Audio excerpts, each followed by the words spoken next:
जी, अस्सलाम वालेकुम। क्या हाल है? सब लोग खैरियत से हैं? जिस लेमन के पौधे पर फूल या लेमन बनना शुरू हो चुके हों, उसकी केयर किसी और तरीके से करनी होती है और जिस पौधे के ऊपर फूल या लेमन ना बन रहे हों, उसकी केयर कुछ और तरीके से करनी होती है। जैसा कि मेरा लेमन का पौधा है, इसके ऊपर फूलों की भी भरमार है और 2 दर्जन से ज़ायद लेमन भी बन रहे हैं। तो इस पौधे के लिए किस तरह की केयर टिप्स अप्लाई करनी है, वो इस वीडियो में मैं आपसे शेयर करूँगा। तो वो मुश्किल नहीं है, सिर्फ़ और सिर्फ़ आपने 2 बातों का ध्यान रखना है। आपके लेमन के पौधे पर बनने वाले फूल लेमन में मुंतकिल होंगे और जो लेमन बनेंगे बड़े साइज में होंगे और उनके अंदर बहुत सा रस होगा। तो आपसे रिक्वेस्ट है वीडियो को आखिर तक वॉच करें। तो चलिए वीडियो शुरू करते हैं। चैनल को अभी तक सब्सक्राइब नहीं किया, चैनल को सब्सक्राइब और वीडियो को लाइक कर लें। तो सबसे पहले बात करते हैं, अगर आपके लेमन के पौधे पर फूल बन रहे हैं और वो फूल फलों में मुंतकिल हो रहे हैं, यानी कि लेमन बनना शुरू हो चुके हैं, तो जो सबसे पहला आपने काम करना है पौधे को हेल्थी रखने के लिए, वो है स्प्रे। अभी अक्सर दोस्तों को स्प्रे के मतलब इलम नहीं है। मैं आपसे शेयर करता चलूँ, स्प्रे का मतलब है पौधे को प्रोटेक्ट करने के लिए कोई ना कोई शावर करना। जैसा कि स्प्रे की 3 अक़साम होती हैं। पहली किस्म का स्प्रे ऐसा होता है जो हम पौधे के ऊपर फलों में और ब्रांचेस और पत्तियों में इजाफा करने के लिए करते हैं। इंटरप्रेट करने के लिए माजरत चाहता हूँ, बस आपको यही कहना था। चैनल को अभी तक सब्सक्राइब नहीं किया, चैनल को सब्सक्राइब और वीडियो को लाइक कर लें। आपका दिल से शुक्रिया। और इसी तरह दूसरा स्प्रे है जो पौधे पर कीड़ों के अटैक को रोकता है, जिसे बोलते हैं कीड़े मार स्प्रे या इंसेक्टिसाइड स्प्रे। तीसरे नंबर पर स्प्रे आता है जो फंगिस का खात्मा करता है, जैसा ब्रांचेस खुश्क हो जाती हैं या पत्तियां ड्राई हो जाती हैं या कॉर्नर सड़ना शुरू हो जाते हैं, या हम जब पौधों की ब्रांचेस को कट करते हैं तो वहाँ फंगस लग जाती है। तो उसके खात्मे के लिए हम फंगिसाइड स्प्रे करते हैं। यानी कि ये 3 किस्म के स्प्रे होते हैं जो तमाम प्लांट्स के लिए हम इस्तेमाल करते हैं।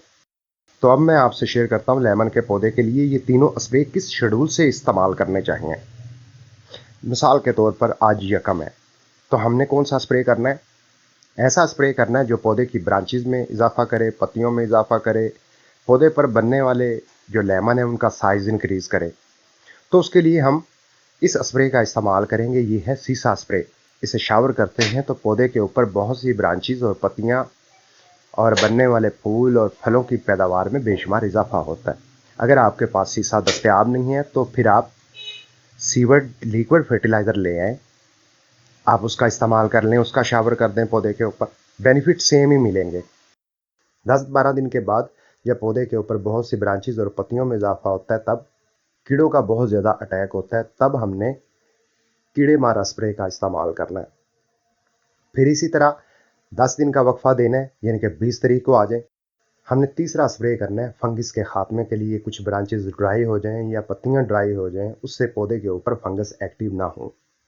तो इस तरह हम हर 10 दिन के फासले पर एक एक स्प्रे करते जाएं। आपको हैरान कुन रिजल्ट मिलेगा। आपका पौधा भी लशीरीन दिखाई देगा, ब्रांचेस और पत्तियों से भरा होगा और पौधे के ऊपर जो फूल फल बनेंगे उनकी पैदावार में भी इजाफा होगा।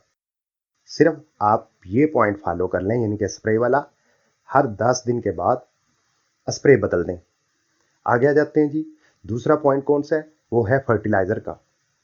जब लेमन के पौधे पर इस तरह लेमन बन चुके हों तो दूसरा पॉइंट फॉलो करना ज़रूरी है।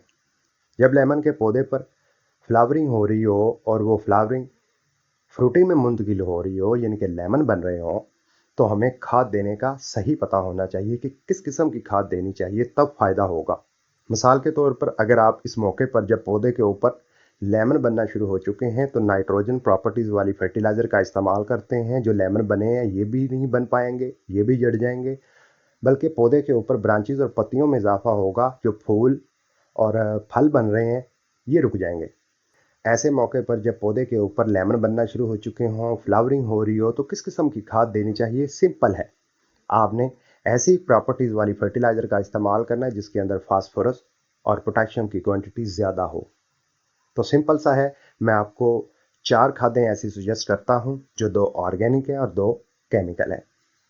केमिकल फर्टिलाइज़र यूज़ करना चाहें तो उसमें नंबर 1 है डीएपी फर्टिलाइज़र। जिस तरह मेरे पास ये 20 इंच का गमला है, इसके लिए 2 चम्मच डालने हैं। डाल के गुड़ाई कर दें और 2 दिन के बाद पानी लगाएं। इसी तरह दूसरी केमिकल फर्टिलाइज़र है sulphate of potash. Sulphate of potash का इस्तेमाल करेंगे, पौधे की क़ुव्वत मुदाफ़त बेहतर होगी, बनने वाले फलों का साइज़ इंक्रीज़ होगा, बनने वाले लेमन का साइज़ इंक्रीज़ होगा, लेमन के अंदर रस बहुत ज़्यादा मिकदार में भरा जाएगा और जो लेमन बनेंगे अपने वक्त पर ही तैयार होंगे। तो आप दूसरी chemical fertiliser sulphate of potash का भी इस्तेमाल कर सकते हैं, मगर 1 महीने के बाद इस्तेमाल करनी है। 1 महीने से पहले आपने किसी किस्म की फर्टिलाइज़र का इस्तेमाल नहीं करना। ये 2 केमिकल फर्टिलाइज़र्स होगी जो इस मौके पर इस्तेमाल कर सकते हैं, पहली DAP और दूसरी सल्फेट ऑफ पोटाश। इसी तरह ऑर्गेनिक में आ जाते हैं। अगर आप ऑर्गेनिक फर्टिलाइज़र का इस्तेमाल करना चाहते हैं, नंबर 1 पे है बनाना पील फर्टिलाइज़र। अपने घर पर किस तरह बनानी है, ऑलरेडी बनाने का तरीका मैं शेयर कर चुका हूँ। और दूसरे नंबर पर ऑर्गेनिक फर्टिलाइज़र है जो वो है ओनियन पील, जो फास्फोरस का ख़जाना है। फास्फोरस जड़ों पर काम करता है, जड़ हेल्थी पौधा हेल्थी। तो आपने किस शेड्यूल से ऑर्गेनिक फर्टिलाइज़र को यूज़ करना है।